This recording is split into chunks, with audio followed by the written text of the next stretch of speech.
Ladies and gentlemen, boys and girls, this your man Kodak, the most hated, coming to you live from the Iron Elite Podcast with my man Dick Sarge, where we always keep it motorcycling. Don't forget to like, share, and subscribe to the channel. You know what it is.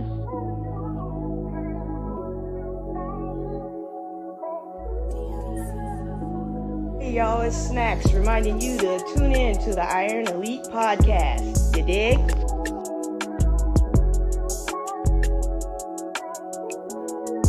This is the Mileage Bully, the Moto Mob CEO, and your 2024 Titan. You are now listening to Sarge on the Iron Elite Podcast. Like, share, and subscribe.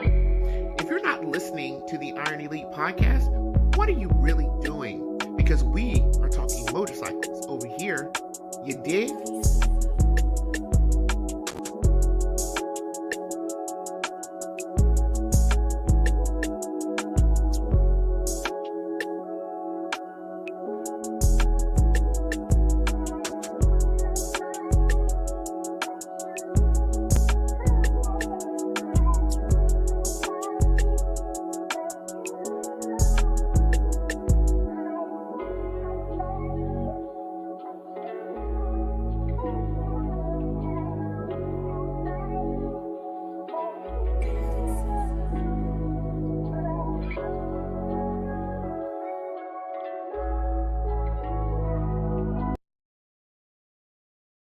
Hey man, welcome everybody to the Iron Elite Podcast Show. This is your boy Sarge.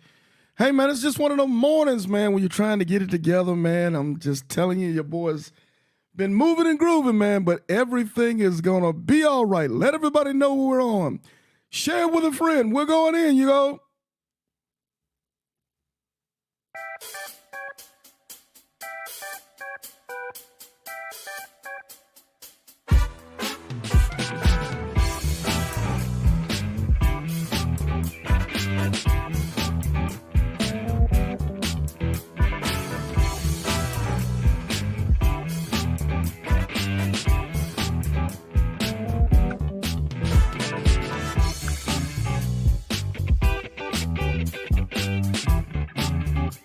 Get it?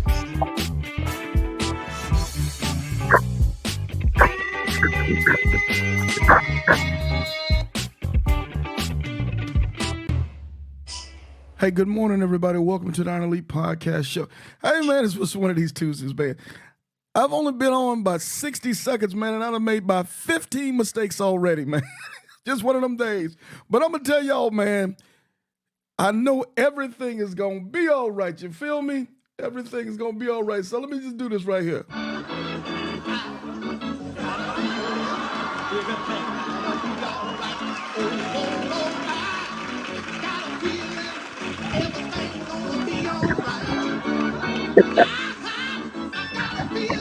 Damn son.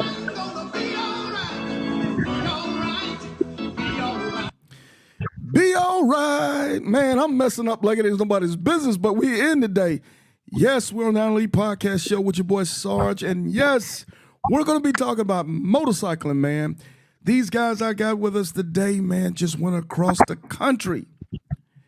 Man, they just did their thing. They just had to go through disrespectful heat and all kind of crazy things.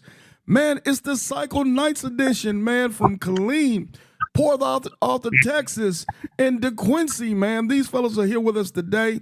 And we're going to talk about their epic ride. They went all the way across the country, man, and they didn't blood each other's lip and pop each other's nose. They ain't do none of crazy stuff to each other, man. They worked it out like men. So, family, how you guys doing this morning? What up? We good. We good. Hey, man, I made 500 mistakes, man, in 30 seconds, bro. How can you do that? How can you do that?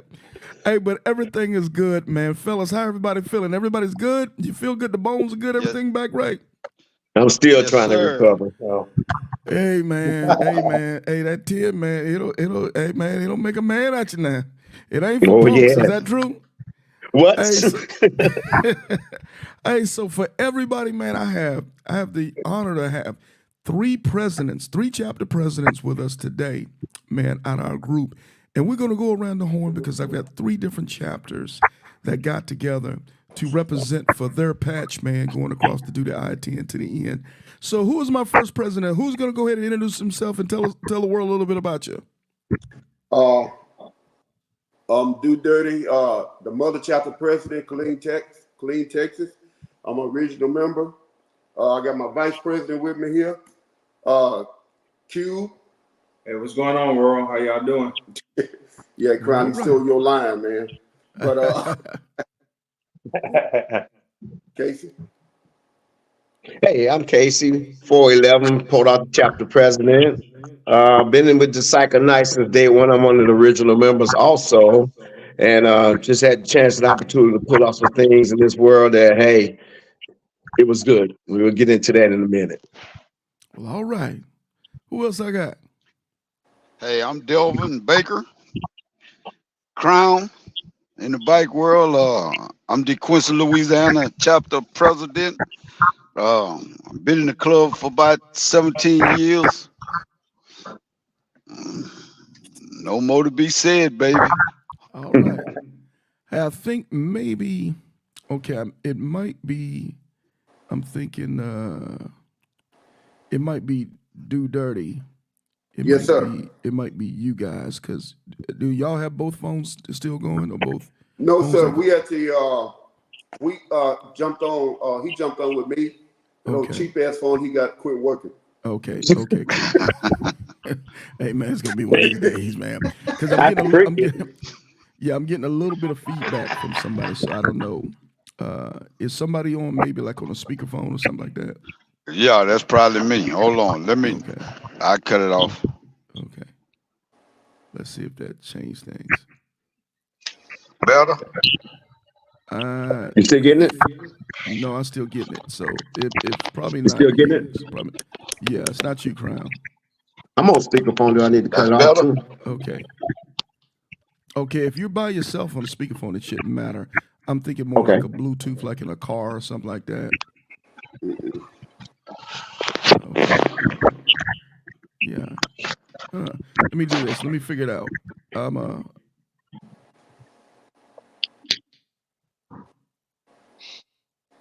Okay. Don't seem like I hear that much. It probably was Crown. Okay. So let me try it one more time. Right, you got your motor running? Okay, Crown just jumped off. We'll try to get Crown back on if we can. I think it might have been Crown. So probably what I'll end up doing is, unless Crown is talking, I'll probably just go ahead and mute him so we don't get a bunch of feedback. But anyway, gentlemen, let's talk about it. Let's talk about this epic ride that you guys made. Of course, coming from Killeen. First of all, where is DeQuincy, Louisiana, man? Can somebody school me on that? Where is DeQuincy, Louisiana? It's about maybe 30 minutes east of Lake Charles, right there. 30 miles east of Lake Charles. Right, okay. Right. Okay. All right. Cube. I just got Cube on, and Cube is just he's got to give access to his mic. So Cube, if you can hear me, you got to give access. There you go. We got you straight.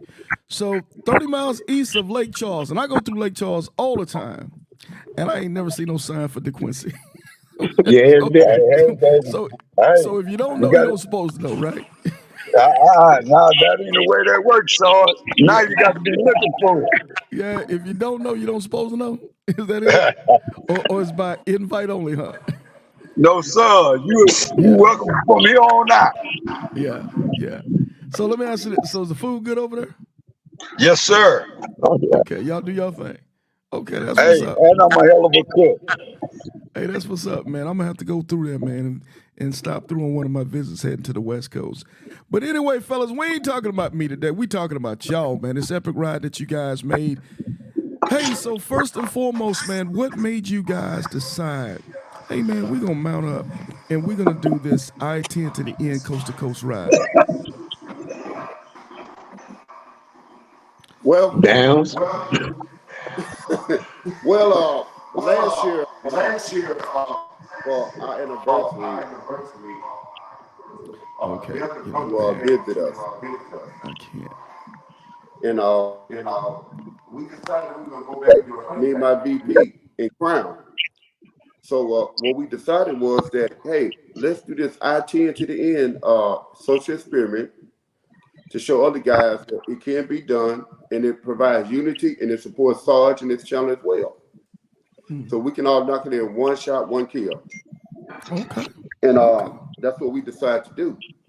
So I called Crown, and he got with Casey to put off the chapter and say, hey, let's build something here to show everybody it can be done. And that's what we took it and ran with it. Oh, that's what's up. That's what's up. Because now, out of y'all group, do we have I was any, in denial at veterans? first, Sarge. You in the 411? It was the. Hey man, I can tell I'm getting a bunch of jokes Yeah. from 411 today, man. I just feel it. Hey, so you guys, anybody veterans in your group? Any of you guys military veterans? Yeah, I'm a 26-year veteran myself. U.S. Army, awesome. the best branch in the world. Man, if you 20 can years. knock it off, man. Casey, I say who? Yeah. I did 20 years, 29 days. Okay, that's what's up. Hey man, yeah, I'm gonna let y'all get it, man. Yo, look behind this. Look behind you now. Look behind you now. I'm just saying. So yeah. Hey, second ain't yeah. bad. Hey, so you see what's behind me too, right? No, I can't, Yeah, yes, sir. no, I can't see that far. Don't worry, No, I I'll see can't the picture. Okay. So we mount together. So fellas, we mount up and we decide we're gonna make this ride. Now I know you guys are MC, so let's be honest, most MCs don't necessarily have to get ready to ride. They kind of ready to ride. But say for this ride, because it was a long distance ride, some over 5,000 miles. What was the time from the time y'all decided y'all were gonna make this trip to the time that you executed the trip? How much time did you guys have to prep to get ready for the trip? We had probably. Well, Sarge, I was in denial. We had probably about 2 or 3 months. About 2 or 3 months. Okay. In military fashion, what we did was we all came together.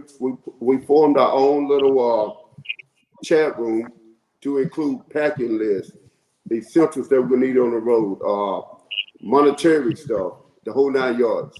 And we actually did another military training prepared us, like pre-deployment. We sent out a list, and it wasn't my list. It was a combined list for everybody.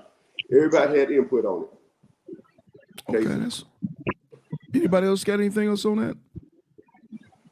As far as me, I'm not in the club. Well, Sarge, I didn't make my mind up. As far as for me, I'm not in the club. I'm Casey's brother and all. So, okay. But I also have known Crown, for a long time and things like that. So it was good that they created the group chat because that was able, for all of us to get on the same page. But as far as for me, I've been riding for probably over 40 years, and my dad used to build them from the ground up. And so for me, I had always been riding. I just wanted a group of guys to go, and so this was perfect. Okay, awesome. So I was gonna say, so you had the cheat code. You just jumped in. You just don't. That's right. Hey, I need y'all to do all the work. I'm with y'all. Okay.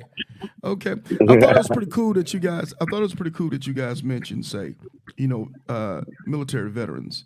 Where we plan for deployments, where we plan for basically deployments, operations, and I know it's something that we use in the Marine Corps. We used to call it BAMSIS.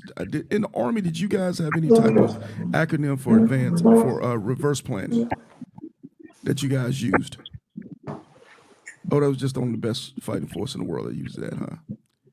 Yeah, no, sir. Reverse plan just goes off that. Yeah, y'all just call it what now? Well, basically, in the Army, what we have. Reverse plan just goes off the action hours report. Right.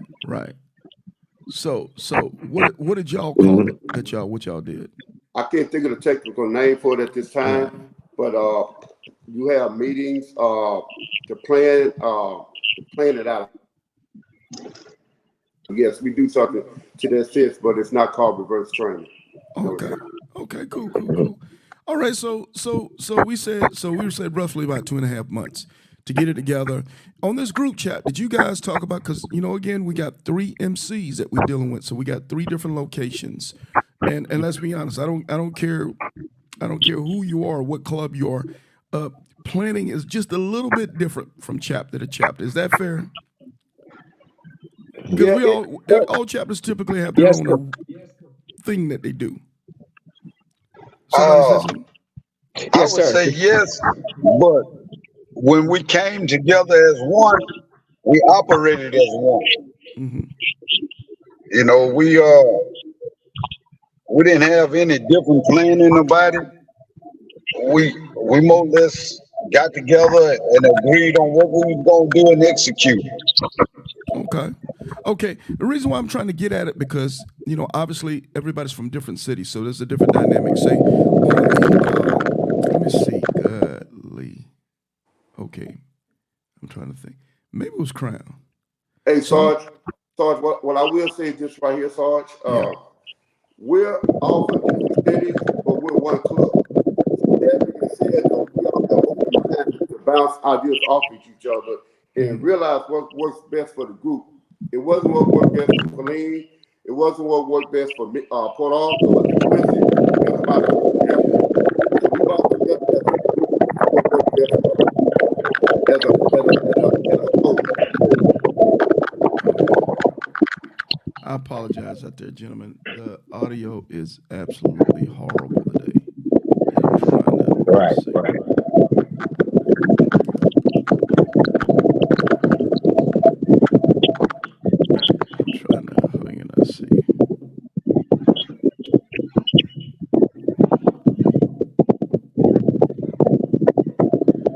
Give me 1 second. Let me see. Okay, audio just shut down. Let me try. Okay, I found the corporate. The corporate is Crown. So what I'm gonna do for you, Crown, is when it's time for you to talk, I'll unmute you, but I'm gonna keep you on mute for right now, just so we don't get the feedback. If you can hear me, Crown, just give me a thumbs up. Okay, awesome. Hey man, the devil ain't gonna win today, man. We're gonna keep this thing cracking. So, who's? I'm sorry, who was finishing their thought? Was that you? Was that you 411? So okay, go what for I it, was bro. saying, what I was saying was that yes, we are 3 different chapters. However, we're one club. So what we did was we would bounce ideas off each other and see what it worked as a club overall. So if it worked in Killeen and I could have just filed with Crown and Casey, that's what we did for overall success. Because it wasn't about Killeen, it wasn't about Port Arthur, it wasn't about the Quincy. It was about what works for everybody. And that's how we were successful. If that makes sense. Okay, yeah, total sense. What I was trying to get the viewers to kind of get an understanding. No, go for it. What were you going to say? With the plan of actions that we had, it was the coordinations to get all 3 clubs to meet up at the same time, and with having the same type of gear everybody had, to coordinate all of that stuff, which came in positive because we all met up in one location. That I had my brother-in-law, he came from Illinois, Crown and them came from Louisiana, and then the Killeen chapter, we all met up in Hammond, Louisiana. So that was a positive thing for all of us to coordinate the times, and everybody got there within an hour and a half each other, which worked out great. So that's a lot of planning that went into effect that way. Right. Okay. Well, I'll leave it alone. Actually, if I didn't know no better, I thought they have already done multiples of trips together, because I mean there was no hiccup on anything. It was like everything ran very smooth. Okay, so the group line was more about hitting phase lines. Say, okay, at this time, this is the equipment common to all. This is the time we're going to be. It's just really the who, what, when, where, and how. Am I correct? Correct. Okay. That's correct. All right, cool. Okay, cool. So let's take it from this. We get to Jacksonville, Florida. I believe y'all got in the night before. Am I correct? Y'all got in what on a Monday? About 8 o'clock the evening before, correct. About 8 o'clock was on a Monday night? Yes. Yes. Okay. Yes. Okay. Then you guys went over, hung out with my boys. Right. Went over and did a little socializing. Yes, we did. They took good care of us there. Yeah. Went in and enjoyed yourself, and that's what you should do when you come to my city. So we take off the next morning. I Yes. think you guys take us from, and I want to be able to chronicle. We're gonna do you guys' ride a little bit different if you guys don't mind. I'm just gonna be all over the place a little bit. I'm just not gonna talk about, hey, what weather did you see? What ride did you take? I want to talk about specific things that might have happened during that time. And oh, by the way, my daughter's on with us today, man. Deanna McCoy, love you, darling. The best cook in Hey, the whole wide world. I'm just saying come on. right now, and I'm saying that I ain't taking that one back. But so we get ready. We meet up at Harley on Tuesday morning. Am I correct? Mm-hmm. And there was a couple things that happened at Harley before you guys took off on the ride. If you guys don't mind, let's talk about those particular scenarios that we were dealing with the bike. I know we had to get a bike in or two into the service bay and have some things taken a look at. So let's talk about that if you don't mind. Yeah, on the way down, my tire pressure, I had just had a front tire change, and Harley forgot to reset the system, so that thing was all over the place. And so whenever I got to Harley, I had to check it out real quick, and the tech went in there. He was like, "Hey, they didn't reset it." I went on ahead and reset it, set it to everything, and then I didn't have any problems after that. But uh, yeah, but the tire pressure on my front tire was all over the place Okay, because so of was it the TPMS yes. gauge? So was It was just the system. It kept flashing the yellow light, as something was wrong, and it kept saying high in the front tire. So I keep letting out there. Okay, that was interesting, and I'm getting somewhere with this because I've seen this quite a bit over the last couple of weeks, including your boy. I've seen this quite a bit. So eventually, all they have to do is just reset it. They didn't have to change the sensor or anything like that, right? Nope, they reset it and then I think he put in the front, I want to say 36, 37, and Mm-hmm. then in the back, I think he put 40. That was that code, Okay. with the tires being cold. And then as soon as, that I-10 with all that heat, it jumps. Your tire pressure is going to jump really fast. Okay. Shout out I to mean, if you pound it like we did, Yeah. Okay. Shout out to K4L, man. My West Coast G, man. Thank you for getting up this time of morning, Brian. I know it's still dark in the morning in LA, man. So shout out to my brother, man. More to come on him. I'm gonna tell you this now. I got a surprise for you guys. K4L, y'all stand by for it. Okay, so the next bike, we end up finding out a different issue with the tire. Am I correct? That'll be me. Okay, let's talk about it. On the way down, we wrote. I would have to say we took the side rest area. I picked up a nail. Didn't know I had a nail in there. I went in there to get a cup holder put on my bike, a bigger cup holder, and ended up having to buy a tie. Picked up a nail. Yeah. So we were the tire edition coming out the gate. The tire, and I'm kind of focusing on this gentleman because, like I said, lately I've noticed this with my riders. I-10 to the riders. I-10 to the end riders. Everybody's been going across country here lately. With the weather's been extremely hot. They've been having all kind of issues with the TPMS system. One time it's low, one time it's extremely high, and we know PSI how it works. When it's hot, it expands. Yeah. When Right. it's cold, it might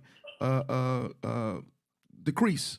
But I'm seeing some crazy things going up and down with that. So I was kind of curious, and so I wanted to kind of start off at that level there. So obviously, for Maine, we had to get his sensor gauge recalibrated. I'm assuming that's what I'm gonna call it.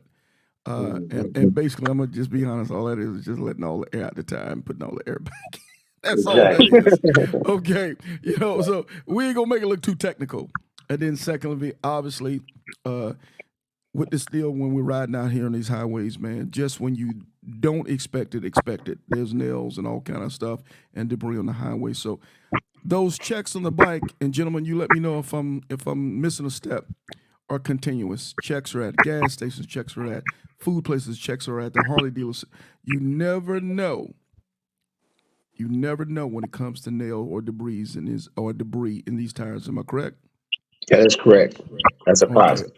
Okay, awesome. So now that we got all this foolishness done, we got the sensors together, and we got a brand new set of shoes on the ride, brand new tie. Now Harlan done took a chunk out of the butt cheek.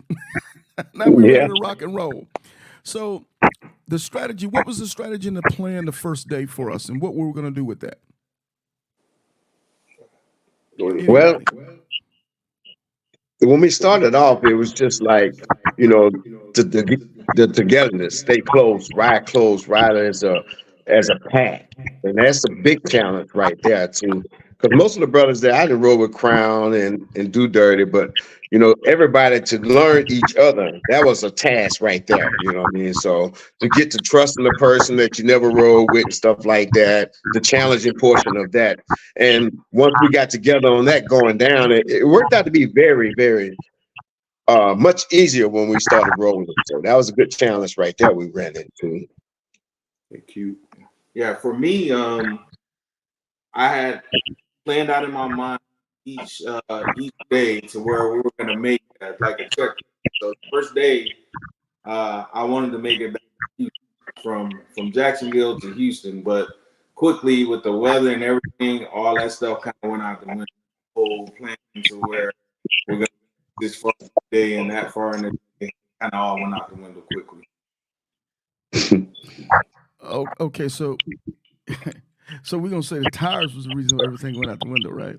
Am I correct? No, I ain't gonna say tires because even after we got on the road, we encountered rain, hail, and we had to stop for a tornado. So oh, really? That was in what? That was in Louisiana.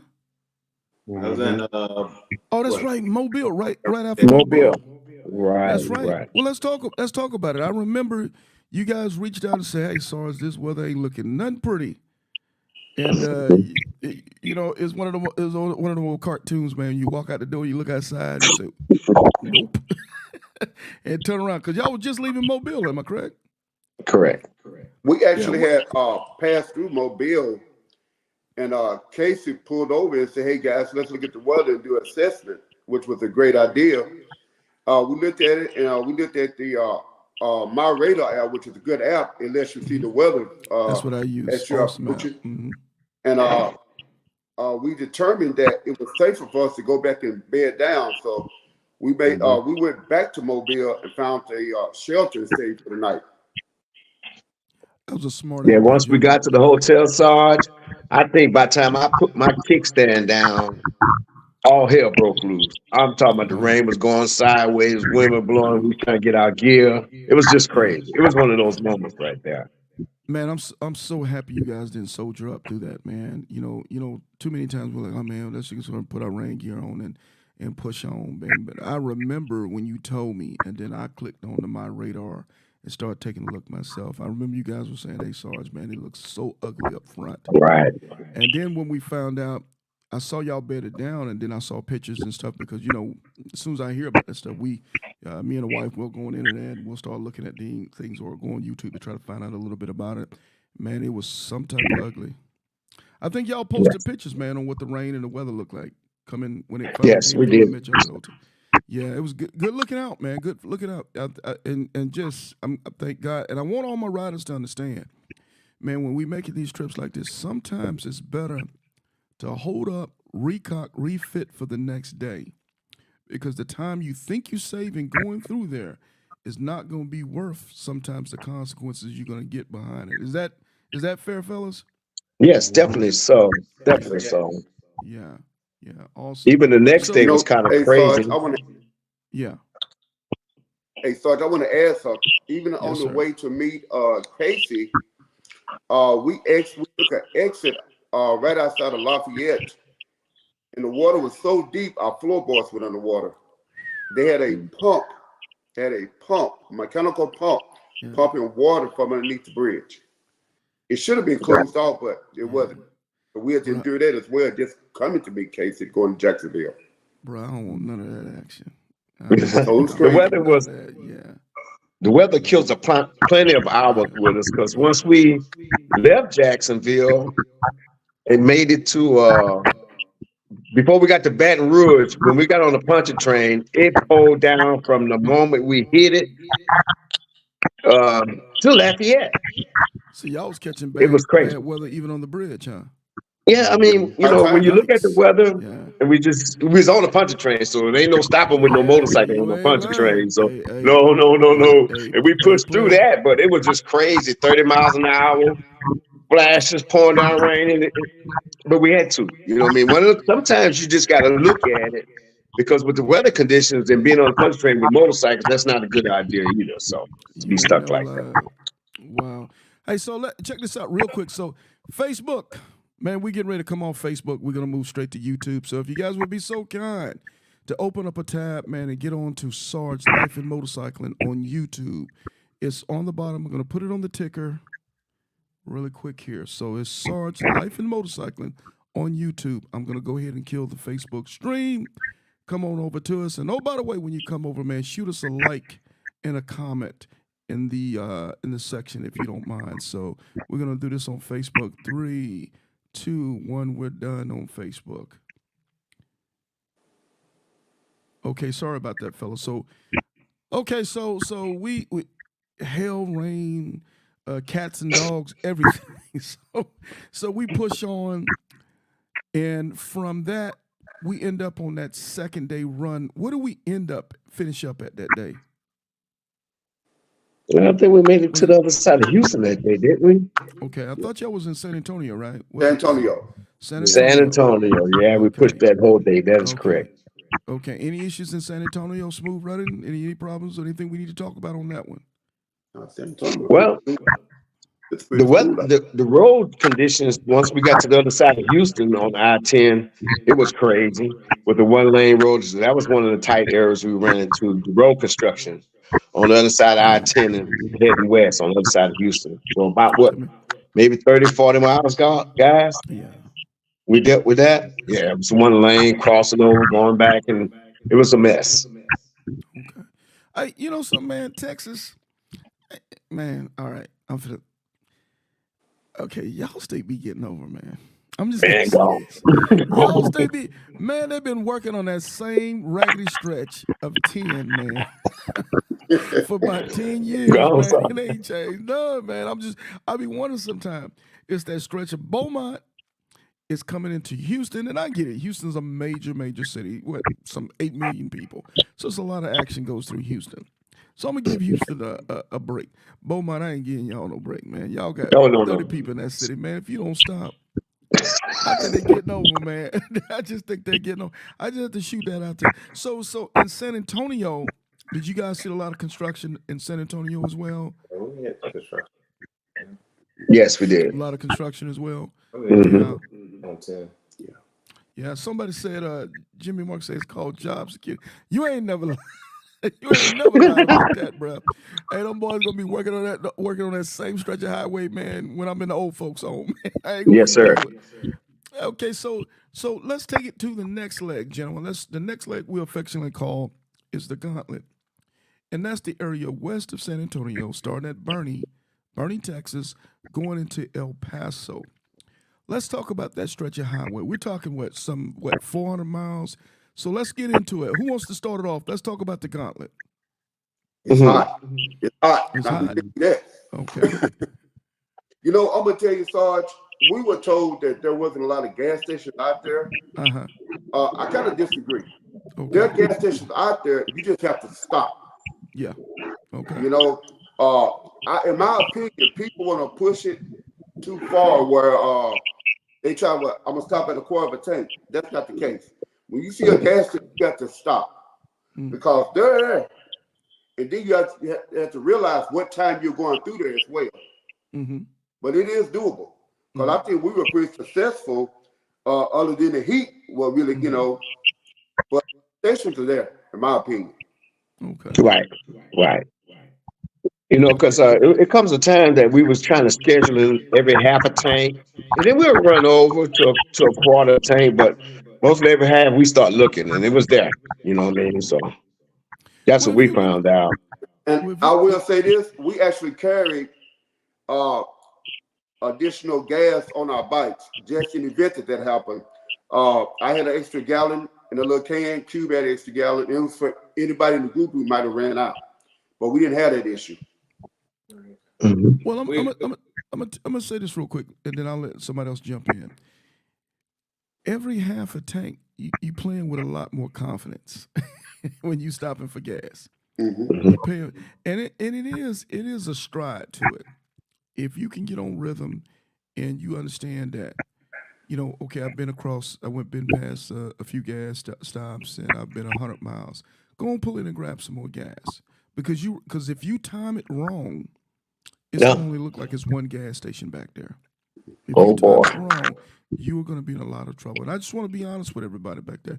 If just like these gentlemen did, let's be honest, you guys are from Texas, man. You get this old Texas, get out. And I'm sure you guys have been through a lot of the rural area of Texas and Louisiana. You just have to understand how to time these things on a bike. Is that fair, fellas? Oh, definitely so. Okay. Definitely so. Sarge, I I'm would gonna say so. add this also. On that gauntlet, you got to monitor your speed. In case you brought this to my attention, because I was leading, we kept it below 80, but below 85. Because the faster you go, the more gas you burn. So that Facts. makes a difference. Facts. Once you Hey, get that hog over 3,000 RPMs, you burning it. You know what I mean? facts. But if you stay right there with the 3,000, we was running 80, catch up speed 85 or whatever. Mhm. We locked it in, and that helped us tremendously. I think Because we one thing always on hogs, but different years, but we always running about the same. Maybe a tenth of a gallon off when we stopped. Because we was like, who had what? I would like have $37. Crown would probably run 36 or something like that. So it was very close on that. Very, very close. We was running just about the same. Well, Lee Hey also. Sarge, I think what also helped us too is we hit that gauntlet early, so we didn't do it at night. So a lot of the gas stations that probably would be closed, they were open when we went through there. I suggest you should never do it back there at night unless you know what the heck you're doing. Oh, no. Oh, no. Never 3 do o'clock it. in the morning was dark enough for me. Hey man, matter of fact, that Well, was also doing the half a tank, I think as we got to the heat, it was more bearable for us because stopping at every half a tank, that was we were stopping probably every hour, and be able to refresh on water or whatever you yeah. choose to drink. That's what Lee said. Also, just more frequent stops get a better break out of the heat because Oh, yeah, it definitely was so. hot. It was very hot out there. As a matter of fact, this morning, Soldier United hit me up. They sent me a text this morning. Of course, they're doing the get down. They're on the gauntlet right now, and they said, Sarge, it is dark as hell back here, and they left at 3 in the morning. And that's facts. That's facts, man. It's That's not your facts. city. It's not your city dark. It's your yeah. It's a different type of dark, man.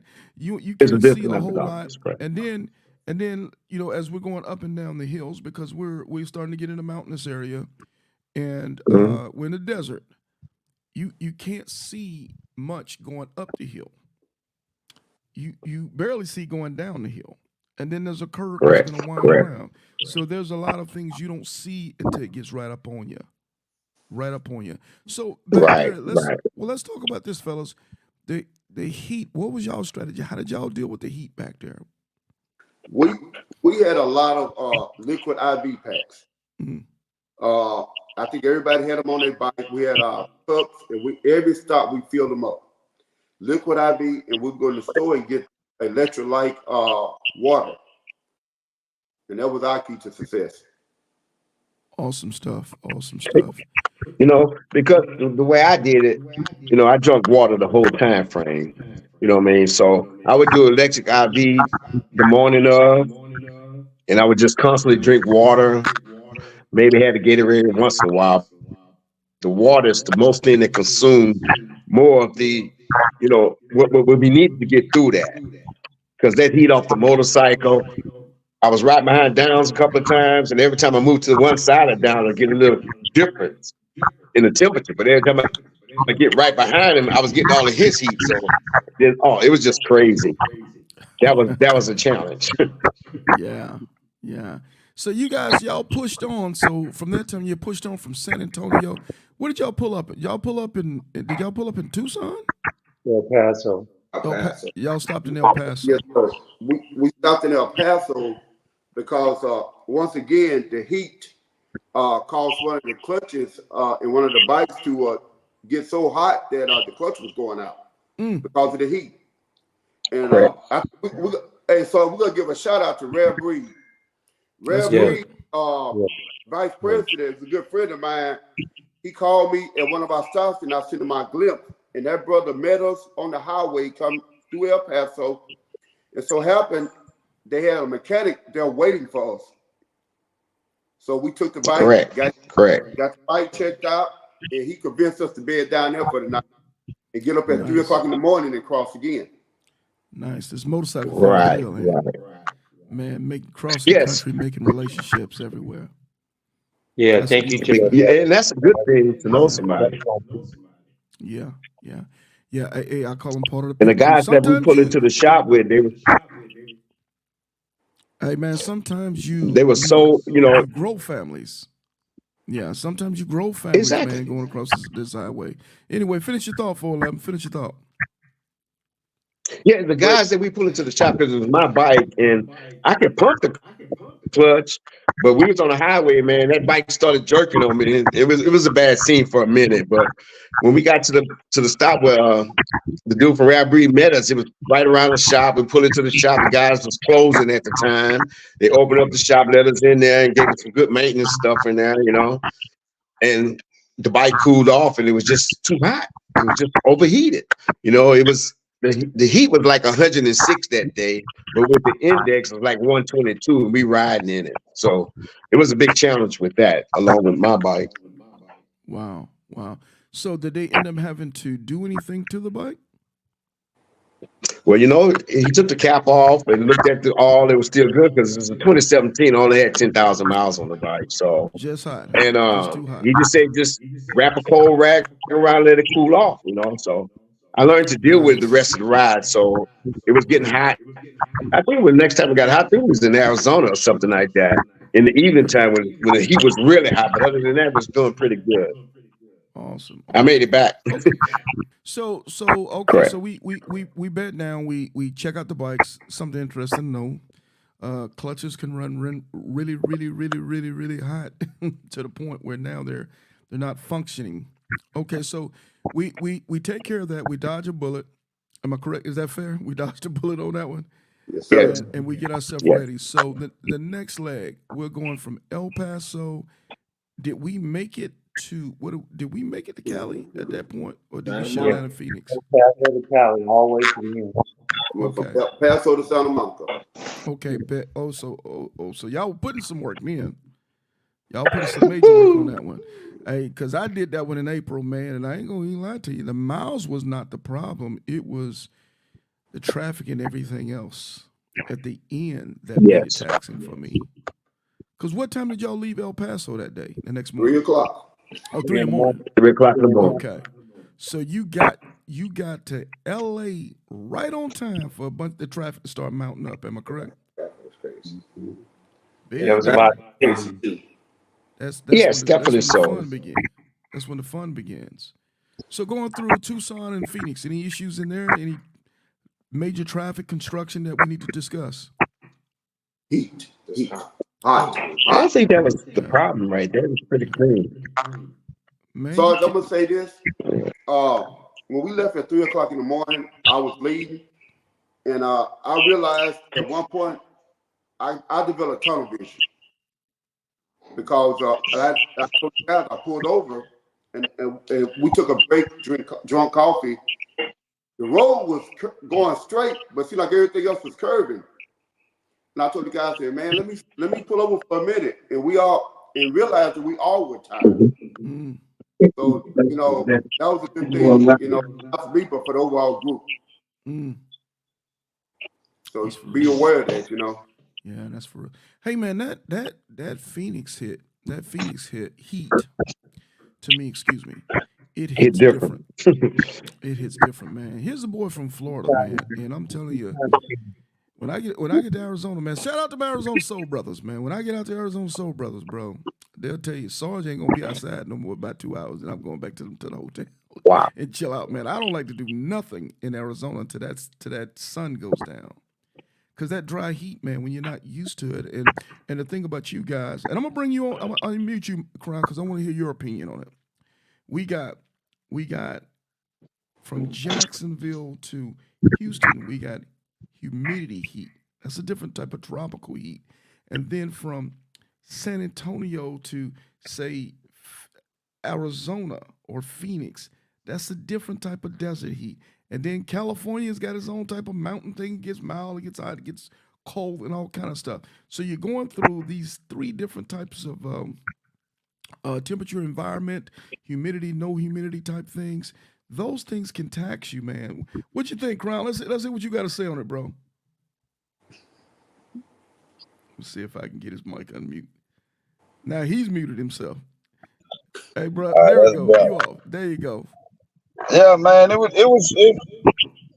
tell you, it was so hot. So I had my front visor up. Man, it was so hot. It looked like that moon would come up under that visor, man, and just cut your breath.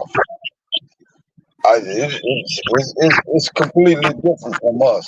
I tell you, when they say it's 120, it's 120 down there. There ain't no humidity to it. It's straight heat. So but listen, if I tell you that I didn't enjoy it all, I'd be lying. That's what's up. Hey, man. So I guess we've made our point on the heat, and I just keep emphasizing this more and more on each and every show because my riders that are coming behind you guys, you know how it is. You know how the young people today, they go, hey, if you don't say for real, Dad, it ain't for real. You know, for real means for real, for real. So I don't understand all lot of that stuff. So I want to emphasize it, overemphasize it, because it will catch you slipping. And when it catches you, it's too late. It's too late. Hey, Sarge, when we were coming through Tucson and Phoenix, it was 116 degrees. With everything factored in, it was like 124. Yeah, it'll catch you slipping, man. Things that we don't normally do, especially people of color or tan or brown color, people brown color, dark color, that type of stuff. We typically don't play around with sunblock. We don't need no sunblock. Yeah, you do. Right. Coming through that, you gotta have your sleeves, your arms covered. You gotta have your face covered. You gotta, if you Definitely rock a so. bald head, you need to have your head covered. There's a lot of damage that sun can do to you as you're going across the desert. Yeah, I've seen I mean, it can make you tired. It can make Yes. you, unburnable. But the group of the guys, everybody was really on hydration. Everybody was like, if somebody went into the gas station first, they come out with 3, 4, 5 water. Yes, sir. You know what I'm saying? And we kept doing that. So, Yeah. we stay hydrated. That's the way. That's the way it has to be. It has to be because last thing you know, and I had Nurse Tiffany on, and we talked about that and stuff like that on the ride, and you start getting dehydrated, you start getting delirious, you start start sucking life out, sleep deprivation start kicking. Next thing you know, you're taking a nap in a ditch. Mm-hmm. Just that easy. So, fellas, now we're in Yes, Cali. Let's definitely. talk about trying to get let's talk about trying to get through that California traffic and lane split. And who wants to speak about that? I'll go first. Okay. They told us about the wind, but they didn't tell us about how that wind really goes. Mm. And the windmills all over the place, which is a beautiful sight. But Sarge, that wind, I was riding like this, and I could have sworn the wind just took my bike and moved it by another 2 inches to one side. I mean, the whole bike. Oh, that was a challenge. That was a challenge. It's sand, I couldn't see in front of you, all dust. And people in California just flying past them. I'm just like, whoa, but they're used to that. So, Right. I think what he's talking about, Sarge, is when we first came past the California state line, we took our picture, and here I'm thinking oh, okay, the heat's gonna be gone. Well, the heat stayed, but then we came down to that valley. We went through a windstorm and it's basically a sandstorm for about 15 to 20 miles. And it's basically, we was driving the bike sideways like this. Yeah, it was crazy.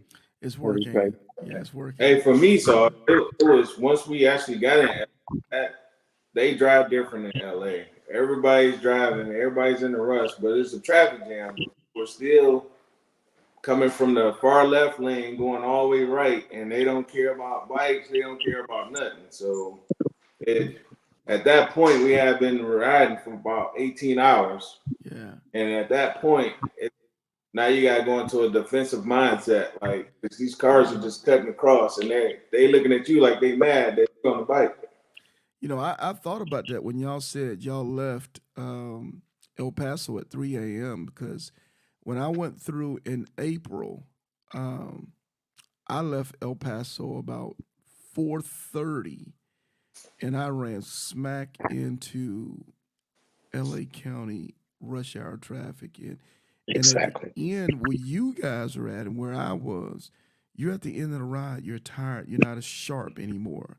And that traffic don't care about you. And I'm thinking I'm by myself. So I'm looking at you guys. You guys are on 5 bikes and trying to keep the formation together. Were Right. y'all splitting Challenge. lanes or y'all just say y'all ain't gonna bother? Y'all Well, split for a lanes? moment, we tried to stay together. I think we stayed together most of the time. You know what I mean? Yeah. You know, no, because that was the part right there. Because if we didn't stay tight, people would jump in between us and all that other stuff. That wasn't happening. You'll be Right. separated for miles if you didn't. And that's tough, Well, man. we did split lanes. What we did was whoever took the lead would get up, go up front, and kind of hold traffic for everybody else. We gathered itself and put the group back together. Mm-hmm. Yeah, would you guys agree it's important to split lanes because you don't need to be putting your foot on the ground on those LA freeways? I think that Oh can yeah. become problematic for you. Oh, yes. It's more dangerous to put your foot on the ground than it is to split traffic, in my opinion. What you guys think about that? Starting to go right. Correct. Yeah, because Correct. you'll be in that traffic forever, man. Next thing you know, you're burning up clutches, brake lines, overheating. Exactly. Good God, the damage that you can do to a bike, and God helps you if a bike stalls in the middle of the 10 freeway. It could be a very dangerous long day. And coming from a place that, I mean, you know, Texas doesn't do it. You know, and then to go to California and see it actually going down, it took some getting used to. Yeah. But once we figured it out, oh yeah, I it came in love it, handy. man. I'm sure it It makes me feel like I got the cheat code, man. Because Texas, Florida, none of them do it. Arizona does it now. Cali does it, and I think it's one other state has adopted it. So the rest of those, the 47 states, man, the hell with y'all. Get this together, man. Lane split. Because I'm just gonna say it's not because motorcycles want to be disrespectful and cheat and get in front of your lane. It's because it's problematic for a motorcycle rider to break down on the highway. The more that bike sits stagnant on the hot highway, the greater the chances of that bike to run hot. And I was just surprised that when you come up behind lane splitting, they just move to the side. Oh, they know the assignment. I was shocked. Yeah, they know the assignment. Matter of fact, sometimes if you don't split, they look at you crazy. Like, what are you doing? You know, what are you doing? This is what you're supposed to do.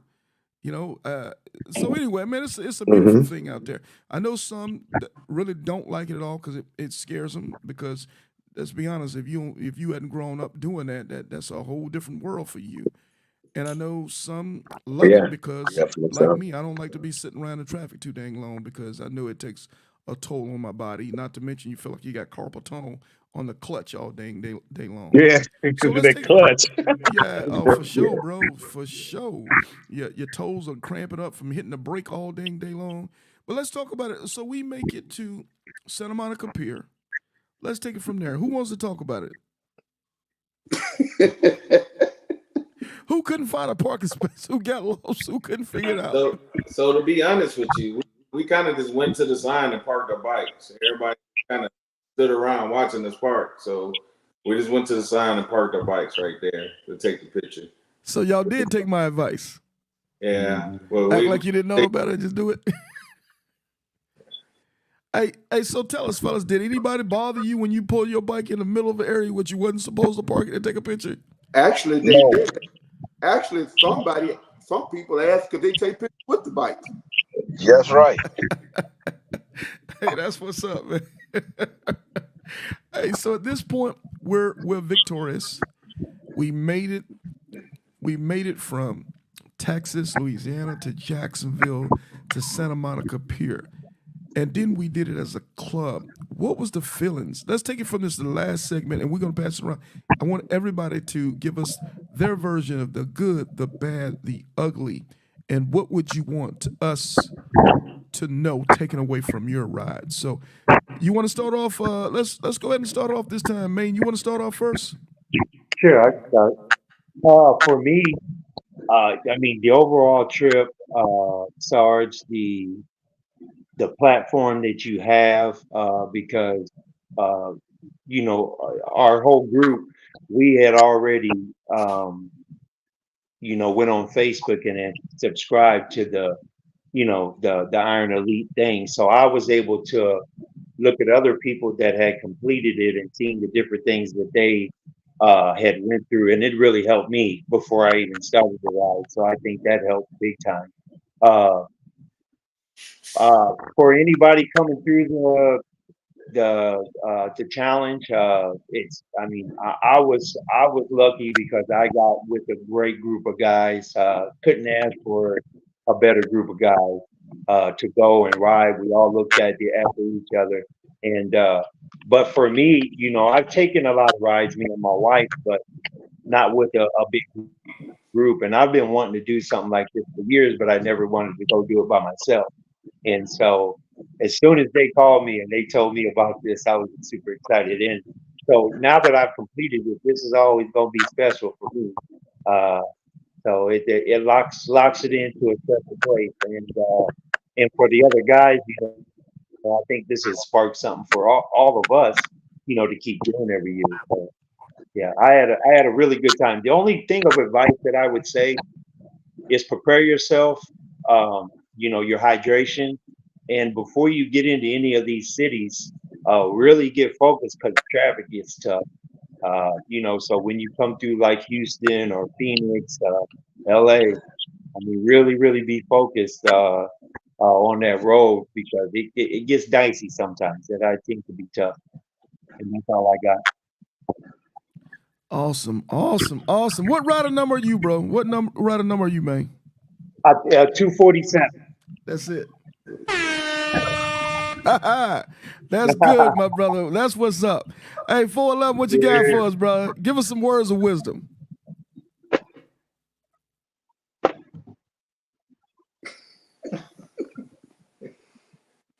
We got no volume on him. Let me see.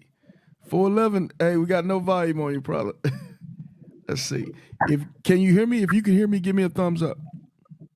Okay, we can't hear you, so we're gonna take 411 last. That way we can see if we can try to get his volume together. Okay, so Crown, you want to give it a shot, bro? Yes, sir. Man, I would say most important thing to me is conditioning your mind. Make sure you drink plenty of water. It meant everything to me, man. To be able to take that ride with my bros, and you know, it's just a great feeling, man. Really, it is. Really, it is. But you must condition your mind, because if you're going out there, your mind ain't ready, you're not gonna be successful. You know, you're not. With that, I thank you for the opportunity to complete it, you know. With that, that's all I got, my man. I'm humble, sir. When you guys came through, it was nothing but smiling faces. Crown, you know what number you are, bro? I think 248. No, man, you 246. 246. Yeah, My two, bad. two, I hey, know I was 248, looking at 248 is somewhere. tomorrow morning. You 246. Let's do this. Good job, Crown. Good job, crowd. Awesome job. Hey, let's see. 411, let's see if we can try to do it now. Are you with me? Can you hear me? I got you. We got you now, brother. All right, great. Well, I mean, you got to be like Crown said, mentally ready. Because if you don't prepare that, I mean, a lot of challenges that we took on, and the safety part of it, everybody had to play their part. And it was very, very important. Downs did a good job because he wasn't feeling so great. Things wasn't going on in his mind, but it also taught us a lesson. Hey, speak up. If you ain't feeling good, we don't have to go through this. And we took that break to rest and do whatever it took to get him straight. And when we was ready to go again, that's the most important thing. Don't try to be that supermatic or that rider that wants to just push through things. When it's time to shut down, I learned that for myself. I shut it down. Simple. Because when your mind is programmed to do something, your body shuts you down when your mind thinking you can still go. That's not the case. You got to pay attention to the warning signs. You're getting hot, make sure you're hydrated. I was even taking that neck thing I had on my neck and dousing it with water to keep it cool because your neck is one of the hot spots in your wrists and your ankles is the hottest spots. Things keep that cool. So mentally be ready for it. But it's a challenge. It's going to test you out there. Oh, it's going to test you. The rain, the inclement weather, the heat, the nighttime can't see. Oh man, it's just be ready. It'll make a punk at you if you ain't. Oh, it's got something for you. It's definitely got something for you if you're not. Oh yeah. Anything else, 411? Anything else? Well, hey, just prepare yourself. Take a look at your bike, make sure it's ready. And just because you got a 2022, that don't mean you're ready. Because it can sure let you down out there, So, and that's the good thing about it. The good part about it I had was to get with my brothers. I mean, we haven't done this in a minute, and to just take us all and do something positive, And it was a great challenge for me because I was in retirement status. They got me out of it. I was going to lifer, but once I did it, I was like, oh man, about wins, I got to thinking, what the hell did I get myself into? And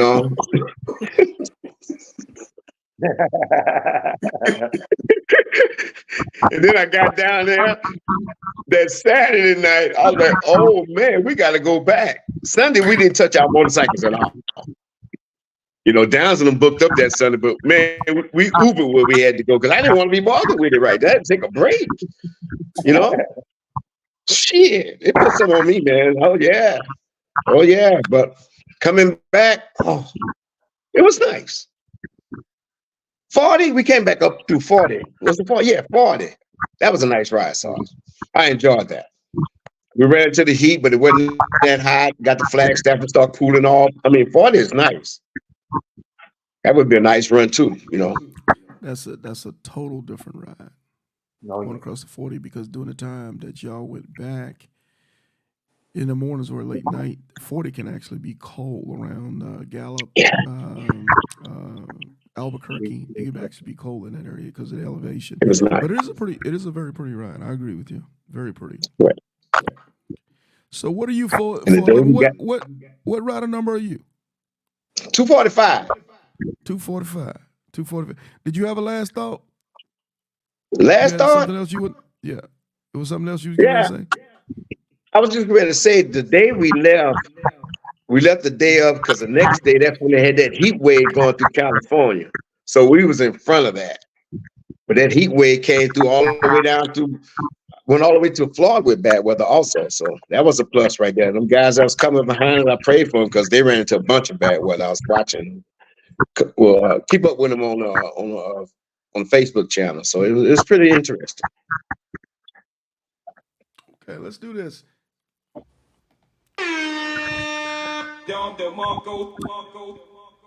Dom DeMarco, man, 245, my man, 411, man, doing Yes, his sir. thing, went across this country. So we got the other two presidents VP. right in front of us. Who wants to go first? I'm gonna let my VP go first. Okay, VP, let's get it. So Because for hey, me, let me say this real quick. VP was just making sure everybody stayed presidential. Hey, I'm sorry, but I had to get that in there, man. Go for it, bro. so for me, I went into the whole thing with thinking that all we was gonna do was just point our bike west and just ride it, right? So that was my whole philosophy. Everybody's making a big deal out of it. I said, man, all we're gonna do is ride these bikes, man. I will say this though, if you're gonna do this, don't have a plan. And what I mean by a plan is it's okay if you don't make it from Jacksonville to Houston. You know, you gotta kind of take what the road gives you. And some days we push extra long. I wouldn't advise you guys. I know 16 hours is about it for me. I started seeing chickens and purple flowers floating across the road, stuff like that. But we went past that. And I think that you gotta realize it gives you 7 days for a reason. So when you get to that point, don't be afraid. I don't care if you right there in LA, just bed down. It'll be there in the morning. Yes, sir. And then I think it was a great ride. I think we built bonds. So I wouldn't recommend. I know people do it all the time. People do it 1, 2 people or whatever. But if you can get yourself a group, you guys will build a lifetime of bonds. You guys go through experiences, and they'll be funny. Some of them will be funny. It won't be funny if it happened to you, but everybody else will be laughing. You know, so we laughed. And then the heat going through the desert. Nothing can really prepare you for that. So I started thinking if somebody broke down out there, what was going to be our plan? You know, because we're in the middle of the desert. What was going to be our plan if somebody's bike went down or if somebody went down? And I think that's something else that you need to think about, especially if you're riding by yourself. Who's going to be there with you to make sure that you're okay? So that's all I got. It was a great ride, so I appreciate the experience and the opportunity. Hey, let's do this. Let's do this for Q. What number are you, Q? I'm 244. That's what's cracking. Hey, I just wanted to emphasize a couple things that Cube said, man. Really, really good bullet points that he hit on. Hey, we all got these goals and missions, especially us men, man. We got major egos. Hey, man, I got to make it from Jacksonville to Houston. I got to make it from Houston to blah, blah, blah. He was absolutely right. You have to take sometimes what the road gives you. And recock to be smart, wise, to understand, buckle down, recock so you can live to fight another day. He is right. 16 hours. I always tell everybody, especially on the platform when they're doing rides, especially my ones who are new long distance riders. Hey, 14 to 16 hours. In that window, I call it the red zone. That's when things can go stupid on you. You know, you can pull into the gas station, and what's the little thing to protect the pump from you hitting it? Man, you can have the highway peg down, that thing come through and slap that pillar. Next thing you know, you in the bike laying down on the ground. It could be just that stupid, or you can forget to put the kickstand down because you're loopy now. Your body's tired. You're exhausted. And you're not as sharp anymore. So I'm glad you said that, VP, because that really hits home, man. It happens. If I had, and gentlemen, we're in a trust tree. I'm going to say this real quick. If I had $1 for every person who's dropped a bike at the gas station, man, I could probably take the day off from work. I am not lying to you guys. Yeah, I just don't share those things. Or if I had $1 for guys who forgot to put the kickstand down, or guys who just came into the parking lot and they was tired and loopy and hit the curb and fell on the ground on something stupid. It happens just that quick if you allow sleep or deprivation to kick in because your ego says, I just want to go one more 100 miles, blah, blah, blah. No, when it's time to stop, it is time to damn stop. The goal is make it home safe. That's the mission. That is the mission.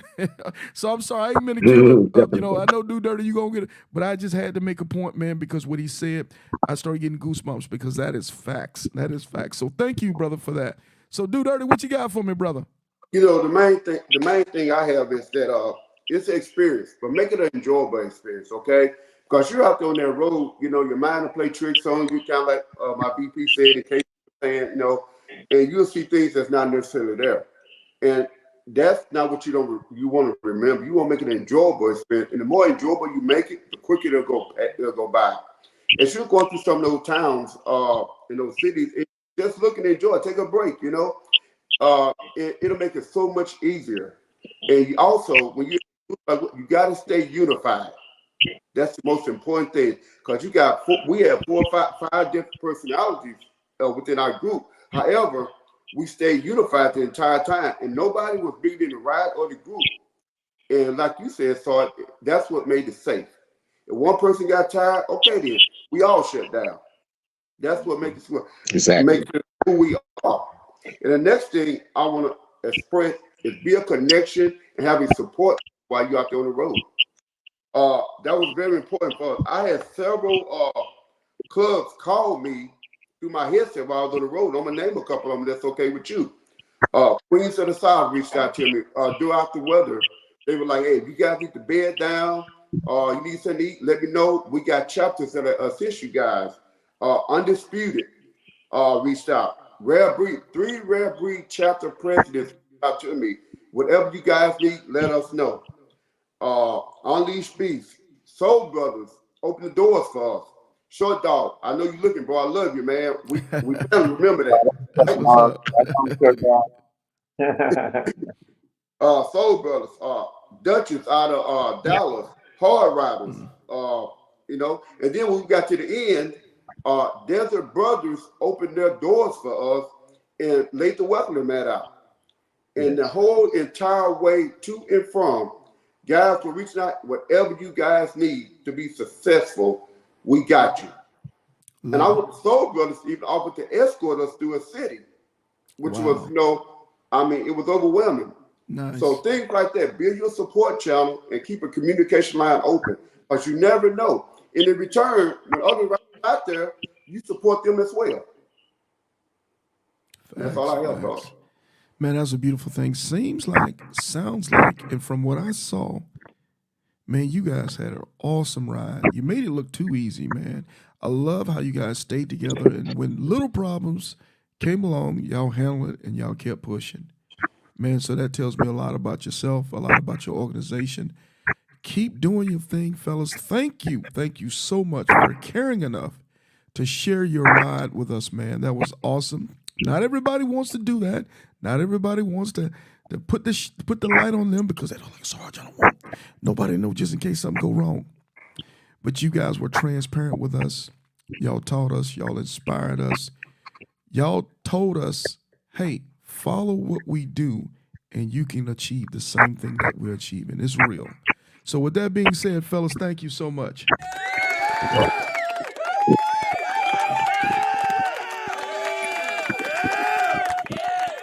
Man, that's cracking. Any last words from the Cycle Knights MC? Because I know y'all got day jobs and y'all got to get to it. Me? I'm retired. I'm retired. Oh, Lord. I got one. Hey, for anybody that's thinking about doing this, Sarge going to put you out there before you even start. So just know, once you commit to it, you're going to have to finish it. Don't be that guy that say, hey, I'm going to do this. And then you don't show the Santa Monica sign. So just think about that. Yeah. I'm going to be all over you, man. Fall short. Yes, sir. You had some, Crown? I say don't be that guy that falls short. The world gonna know it. Hey, but I'm gonna say this real talk, man, is I've had some rides that wasn't as successful as we would have liked them to be. But that's okay. That's okay. You got out there, you tried, you gave your best effort. If you couldn't, you just can't, man. It might not have been your season. I've had some rides where, mechanical failures to the bike, and it was just too catastrophic for them to overcome. That's okay. It just wasn't your season. But understand, Right. just have enough humility to know, hey man, let's just recock. The next time might be the time that the Lord had for you to accomplish this. Exactly. So that's the way we do it. We laugh because we're men. We're always going to give each other the business. But at the end of the day, man, the most important thing you can do for me and do for your family and do for yourself is to get your behind back home safe. Because we're only doing this for a season, man. So it might not have been your season at that time, or the person that accomplished it when you couldn't, it might have been their season. So with that being said, fellas, thank you so much. I'm not going to take no more of your day. Man, Cycle Nights is all right with me, and I got to get to Killeen, man, because I'm tired of all them riders from Killeen coming to Jacksonville, Florida, man. I need to go see what's in the water up there. We'd like to see you come September. September 28th, we have the day party. Show up. Y'all and them boys. Hey, y'all and them boys. Unchained. With an Unleashed Beast with Kool-Aid. Yes. All right, fellas. Hey, man, appreciate y'all, man. Have a blessed day. Salute and keep it motorcycling. You dig? All right. Take care, Sarge. For sure. Peace. All right. Much love, fella. Yes, sir. Much Much love. love. For sure. Peace.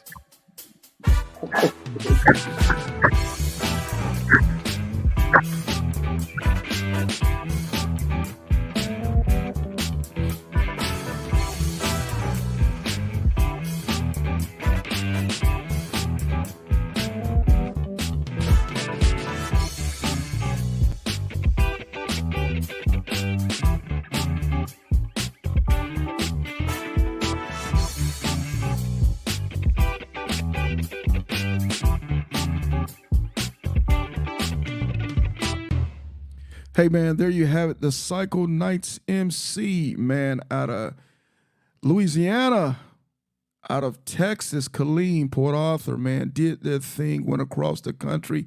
5 deep, man, 3 chapters, 3 chapter presidents, man, and did their thing and had an awesome ride. So thank you, fellas, for caring enough, again, to share your ride with us. I still got 6 riders out there that are getting it in as we speak this morning. Talked to Soldiers United this morning. Those guys are hitting the gauntlet, man. They're doing their thing. Some 400 miles of disrespectful desert and lonely roads, man. So keep those guys in your prayer as they get out and deal with that disrespectful heat. Heard from Detroit Randy, him and the Michigan crew. Those guys they should be, I believe those guys should hit New Mexico today, man. They're doing their thing. Riding, they're pushing hard, man, and again, doing their thing and enjoying life and enjoying the sights and scenes and sounds.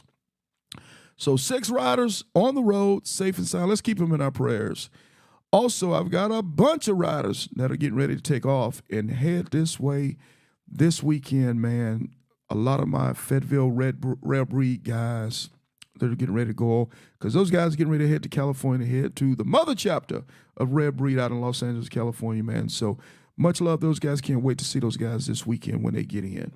Hey, man, with that being said, let's take a couple minutes, man, and talk about a couple things that we should talk about on the platform that are important to me, and I hope they're important to you guys as well. First of all, I want to talk about the Titan Award, man. We have the link for the Titan Award. You can go pop that link on, and we'll tell you the definition of a Titan. What does it take to become a Titan? And also have an easy way for you to go and nominate a person for the Titan Award, a male or female. Man, the nomination deadline is coming close to an end, the end of July, man. So please get on it. Don't wait. Don't delay. Go ahead and fill that link out. It takes about 15, 20 minutes, man, if you're really thorough, maybe 30 minutes. I'm sure that person that you're nominating to be a Titan Award recipient for 2025 would greatly appreciate it. And let's say this, man, also. Let me say this real quick. What we do, there's a difference. You guys might hear me talk in different sections. You might hear me talk about Iron Elite. You might hear me talk about I-10 to the end. You might hear me talk about, the Titan Award. You might hear me talk about the YouTube channel, Sarge Life and Motorcycling. They're all different branches of what I do. I do multiple things on my one, I guess I call it my platform, but I do multiple things from it. Iron Elite is a nonprofit. Is a nonprofit. Hopefully everybody can understand what I say when I say nonprofit. It has to make a profit in order to sustain itself, but it's a not-for-profit. So what we do under Iron Elite, of course, we have partners that support us. Shout out to Harley Davidson, Adam Mack Harley Davidson, to be specific. They provide a lot of resources and support for us to keep this platform going. Since 2017, they've been supporting me with this particular platform. The Titan Award is an award I created because I wanted to be able to acknowledge all those motorcycle riders and influencers, role models, community servants who represent us well in the motorcycle community, who put us above them, who teach, who mentors, who make themselves vulnerable at our expense for us to learn to be better motorcycle riders. So I created this beautiful award called the Titan Award. I give it away to one man and one woman minimum every year. Along with this Titan Award, we pay for their hotel stay. We pay for their per diem. We pay for their trophy and their award. And if we need to do so, we also pay to ship it to their house or place of residence or place that they desire. We do that based off donations that you guys give to us for the program. There is a cost, and we will gladly pay the cost. But understand, we use donations from our great motorcycle community to be able to bless these folks with this award. So a lot of times you'll see us say, hey, man, if you want to donate to the campaign and these type of things, that's what it's going to. That's what it's going to. It's not going to Iron Elite per se. It's going to the Titan Award.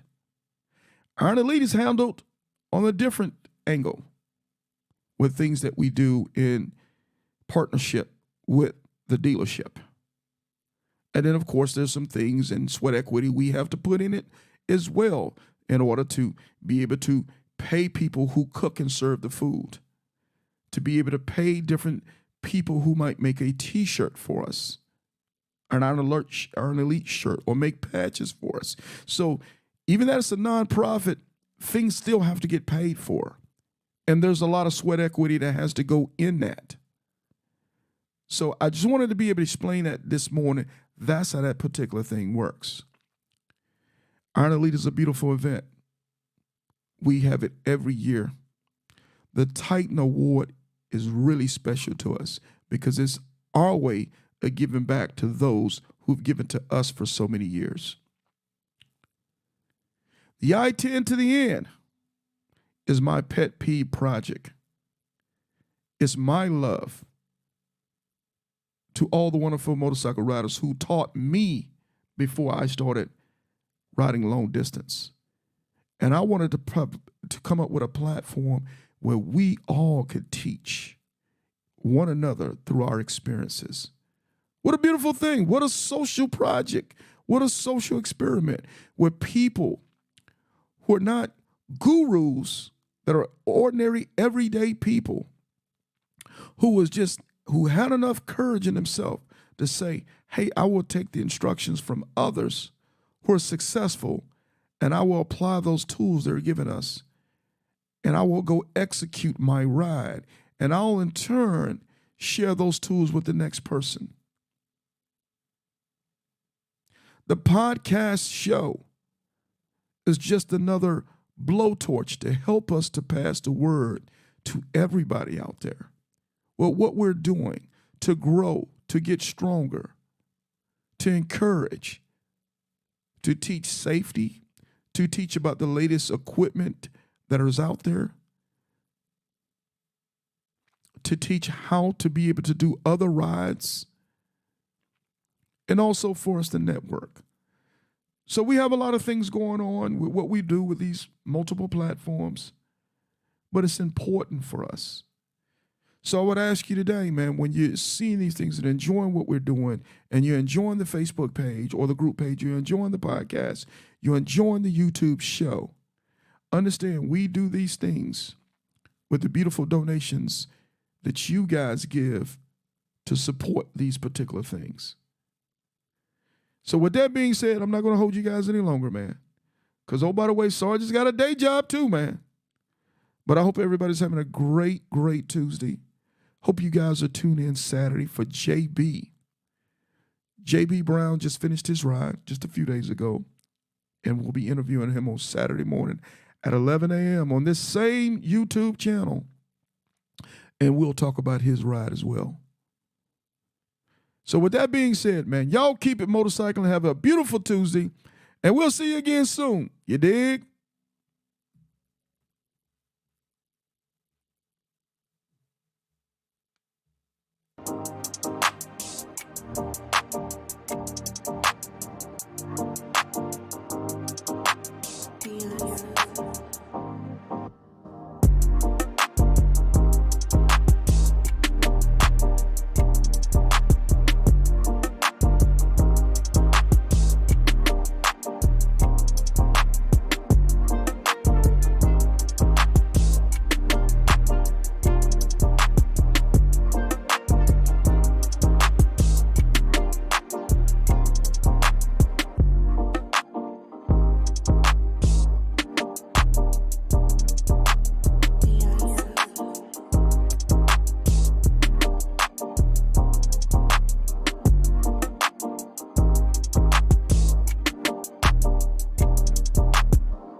Dear Lord, thank you for waking us up this morning.